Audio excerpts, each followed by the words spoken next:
Good morning, ladies and gentlemen. Welcome to IDK News. I'm Announcer 1. And I'm Announcer 2, and glad you'll be joining us today. So first of all, how are you doing today, Announcer 1? I'm doing great, Announcer 2. Hopefully it's the same for you. But wow, there has been a lot of interesting news. Yes, as always. So, Announcer 1, what are we going to be talking about today? We're going to talk about three main topics. First is Egypt, Nigeria, and Kenya, and how far they have come since around the 1930s. But why were you talking about this though? Because one graduate man from history school or something told us and demanded us to do so. So yeah, we're going to be talking about that. Yeah. And so today, we're going to be talking about those topics, the major events of those countries. So then let's get right into it and start with the first news of the day. Egypt, the country located in the northeastern of Africa. Yes, so what about Egypt? Well, Egyptian, after having fought alongside Britain in World War I, the Egyptian people demanded their independence. That occurred an arrest of a nationalist leader, organizer of the Well political party, which was a permanent degradation of the Egyptian people, which sparked the revolution of 1919 in Egypt against the British colonizers. This, along many others, resulted in Britain granting Egypt limited independence in 1992, and so tensions between Great Britain and Egypt continued. And in 1935, Italy invaded Ethiopia, and this made the British decide to get Egypt's help to prevent Italian aggression. And in World War I, Britain conscripted over 1.5 million Egyptians into labor corps and demanded buildings, crops, and animals for the use of the army, which was done in similar ways in World War II. And another significant event in 1936 was when the Anglo-Egyptian Treaty was signed that officially brought an end to British occupation in Egypt. Did the British withdraw everything from Egypt? Oh yes, except the Suez Canal Zone, where the Britain stationed up to 10,000 British troops and 400 Royal Air Force. So, why did the Canal Zone seem so extraordinary? Oh, well, that's simple. It's primarily because of its strategic location. Capturing Egypt was seen essential as it also meant controlling the Suez Canal, which can be accessible to opportunities of various things. I've heard it is also one of the world's most heavily used shipping lanes. So Suez Canal is a sea-level waterway connecting the Mediterranean and the Red Seas. The canal separates the African continent from Asia, and it provides the shortest maritime route between Europe and the lands lying around the Indian and Western Pacific Oceans. Correct. And owing to that notable strategic importance of Egypt, Britain brought armies from all over to Egypt. Then later in 1942, King Farouk refused to approve the West leader as the prime minister, but later capitulated. This incident was a major factor in the rise of the revolutionary anti-monarchical sentiment in the country that contributed to the revolution 10 years later. The war resulted in Egypt, as many others, into an unstable condition. In spite of that, Egypt ended the Second World War as the richest country in the Middle East. How did that happen? So during the war, textiles were amongst the most important goods produced during the war. They've gained much back owing largely to the high prices of cotton. From what is given here, it seems that in 1945 there was a reversal of roles, the usual roles, with the British government owing Egypt 400 million euros from the war. How ironic. Indeed, Announcer 2. Though that money did not do much due to the unequal and unfair distribution of money. This was one of the reasons why in the 1930s, the Free Officer Movement, a secret nationalist military group led by Gamal Abdel Nasser, was established. They wanted to conduct a revolution, replace the Khedive regime, and eliminate British presence in the Suez Canal. Then came the Egyptian Revolution years later in 1952, instigated by the Free Officers. The revolutionaries publicized the need for reform and social justice, marched on to Cairo, and forced King Farouk to abdicate his throne. The 1952 coup was fueled by powerful but vague Egyptian nationalism rather than a coherent ideology, and at least 20 people were killed in the riots in Cairo, which was titled the Cairo Fire of 1952. Yes, and so in 1953, Egypt is declared a republic, and the following year, British troops finally left Egypt. Nasser becomes Prime Minister of Egypt in 1954. He later becomes the president in 1956 and will rule until 1970. So, 20 deaths or less than expected for a violent protest. Though it is a lot for a peaceful protest. Was it a truly peaceful protest? We have someone perfect to answer that question, Announcer One. And the IDK News have brought Anwar Sadat, our interviewee, a man who believes in the unity of Pan-Arabism. Now let's not keep him waiting. So please take it away, Miss Interview. Hello, and I'll be the interviewer for today's news. Hello there, Mr. Sadat. Please tell us about the protests of 1952 and 1953. Did you encourage violent behaviors? No, we as Egyptians did not. Then, do you deny the statement that there were debates among the three officers concerning the fate of the deposed king, one of the options being a punishment and an execution? I have taken the opportunity to request that the people never permit any traitors to take refuge in deeds of destruction or violence, because these are not in the interest of Egypt. Should anyone behave in such ways, he will be dealt with forcefully in a manner such as has not been seen before, and his deeds will meet immediately the reward for treason. Well, thank you, Mr. Sadat. He seems to support peace, though with violence.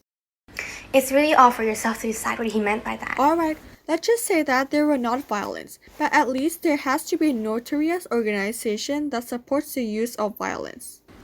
Most definitely. In the late 1930s, emerged a Muslim Brotherhood, a political and religious organization.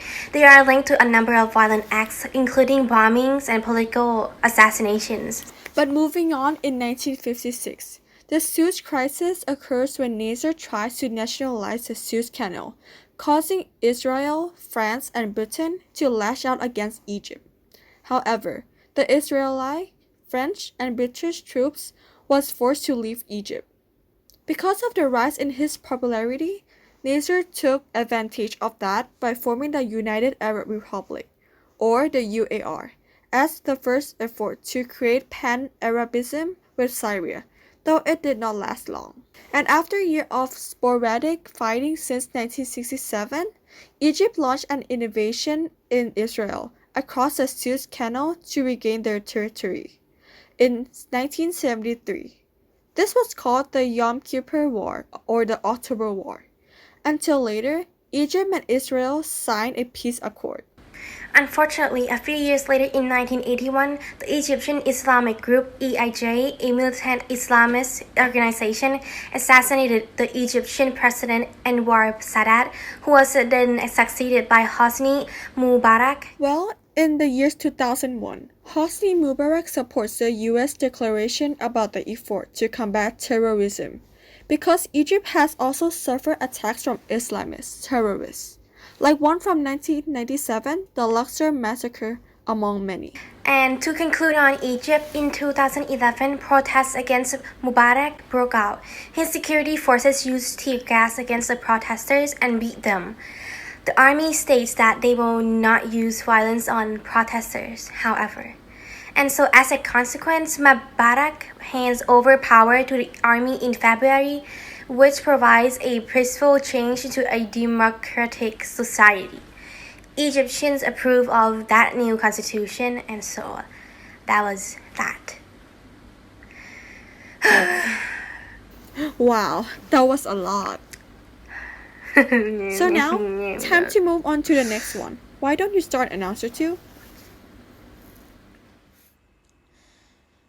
Alright, well, the next world news is from Kenya, the country in East Africa. There's some strong nationalism going out here too. Independence is on its way, it seems. Yep, long before now in World War I, Kenya was fighting with the British against Germans, and about 45,000 died. The survivors returned home after the war with dreams of independence and a new life. But the British allowed European settlers to seize the land of many traditional Kenyans. So the European settlers brought back with them calamity. Definitely something new, huh? Having had enough, Harry Thuku, an American anti-colonist, encouraged people to protest, boycott, or use the method of civil disobedience against the British rules. The protesters complained about high colonial taxes and strict British labor laws. Colonial officials promptly arrested Thuku in 1922. Fearing his popularity would increase, in the riot that followed, British troops killed about 25 Kenyans. And in Tuku's absence, Jomo Kenyatta took over the growing nationalist movement. And instead of fighting in Kenya for independence, he took his struggles to the center of British power in London. But in spite of his efforts, when World War II began, Kenya still remained firmly in British hands. Let's not waste time and move to the next subtopic of the outbreak of World War II in Kenya. It forced the colony to focus on its border. With the entry of Italy into the war, Kenya's northern border with Ethiopia and Somaliland, which was why Britain used Kenya as a base for operations, was briefly threatened. Many Kenyan Africans fought and aided the British Army, since they were needed for their military and food resources. Earlier, when the Great Depression has ended under the impact of World War II, the white settlers wanted to recover their land from these tenants, calling them squatters once again. And I'll be interviewing someone with things to share. Hi, is everything doing fine in Kenya at the moment? Right now, it's nothing doing fine. Can you help explain what happened in Kenya because of the Great Depression? The prices of our crops are falling too much, close enough to make us suffer even more, and again, because of the Europeans. And because of this, they're placing all the burden back to us African families just for their own sake, so that they may survive the lack of money and so that we may die from it. Doesn't it provide your people with more job options since the settlers hired Kenyans, right? Ridiculous, no. They had no choice. The Europeans needed us. That's why they're still here. No, we Kikuyas once again were tolerated as squatters on their large hand holding, and had few options but to work from them at low wages under harsh conditions. They took, if not most land, all of our rich land, took it and forbade us, thereby claiming it as some white highlands. Are there any rebellions being formed at the moment? There will be, because we will have one me once. The white settlers never bring us good. Only God's followers, the missionaries, provided us with education and knowledge, especially the Word of God. Thank you for sharing with us, and we hope things do change for the better soon. Something notable during the war was that the KCA, Kikuyu Central Association, was banned in 1940, along with other African groups considered subversive or detrimental to the war effort. At the end of the war, members of the outlaw KCA formed the Momo movement in the late 1940s.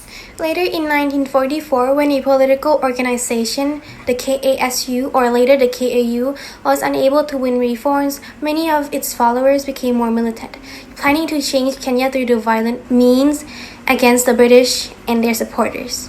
What do you think Kenyatta would have thought about that? About what? The violence of his people. Well, Kenyatta supported the constitutional means to oppose colonial rule, but Kenyatta too would definitely find difficulty in controlling the surge of militancy. The move towards violence would definitely really split the people, especially the major populant, the Kikuyu, and that would definitely upset Kenyatta.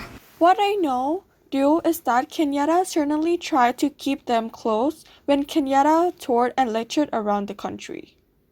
His methods to gain independence was using harambee or meeting pulled together. Peaceful protests wanted to reunite Kenyas and land. Eventually, the British Kenya government declared a state of emergency in 1952 when the rebellion had gotten worse and out of hand, beginning 4 years of military operations against the Kikuyu rebels. This was the horrid Momo uprising. The rebels called themselves the Kenya Land and Freedom Army, the KLFA. What were their goals of creating such a violent group? Their aim was to end colonial rule. It was British who called them the Momo, a term whose origins and meaning is still being discussed today. In 3 years' time, Kenya did finally gain independence from Great Britain, with Jomo Kenyatta now as Prime Minister. But shortly, Kenyatta dies in office and is succeeded by the former vice president. And later, Kenyatta's son was able to be the president and is still the present-day president of Kenya. It will be no puzzle to figure out why some Africans still despise the British. Yes, just like the fact how Obama's dad did. Too. Wait, no joke, random fact. Now let's move on to the next situation in Nigeria, the country located on the western coast of Africa. In Nigeria too, there were protests demanding rights and independence. For a detailed explanation of these situations, I met one Nigerian. Let's talk to her now. Good evening and thank you for letting me have the opportunity to inquire you, miss. So let's start off with a question. Was Nigeria colonized by the British? Yes, the British controlled our region and they made large fortunes from Rubbermaid, oil, and tin in Nigeria. They used us as laborers with heavy taxes, taxing everybody above the age of as recently as 14. And strict labor laws, they were pushing it against us. Everything. It was horrible. Did Nigerians just stand quietly? Did this cause any riots or rebellion? Of course it did. Groups of armed Baba women protested by attacking British goods and properties, but they were shot by the British. Was that end of it? No. Many Nigerians started to adopt nonviolent methods after they saw what happened to the women. And long after that, Nigeria was involved in World War II. We fought with Great Britain mainly because we supported their cause. And did anything prominent happen after World War II? Well, in 1956, just before our independence, we discovered oil in Nigeria. And after we searched for years, and we finally found oil. And then after years of oppression, Nigeria gained independence on October 1st under Nnamdi Azikiwe. And in 1963, we adopted a Republican constitution, but elected to stay as a member of the Commonwealth. How was everything after that? Did things continue safely? I wouldn't say so. No.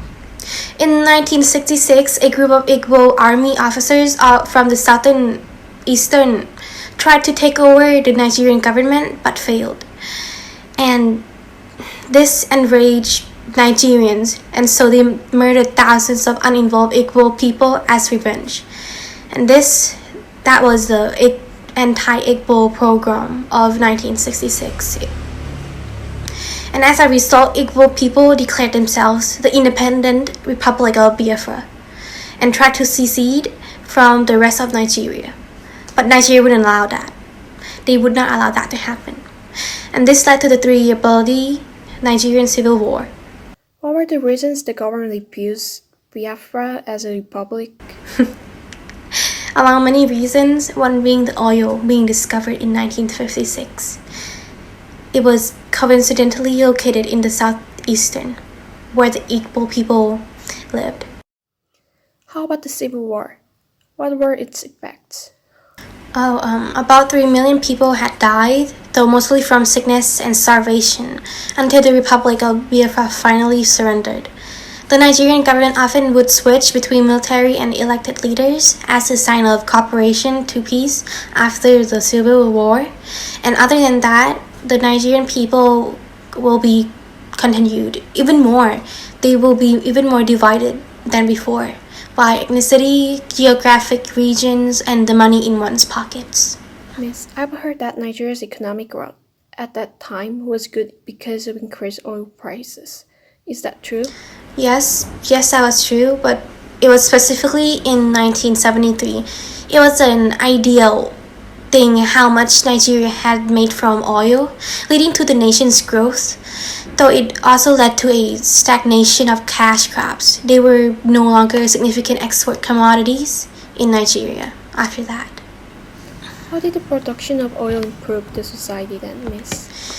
It produced rapid economic growth in transportation, construction, manufacturing, and government services. Those infrastructure at that time were falling apart, roads crumbled, and electricity going out throughout the country, and all that was just because of the government. How so? They were corrupted leaders. There's really not much to it. And one such as the military ruler Sari Abacha. He put his adversaries in jail and stole about $5 billion of Nigerians' oil revenue. What were some of the people's replies to that? Some Nigerians believe corruption was the influence of Europeans and even protested when something was too Western.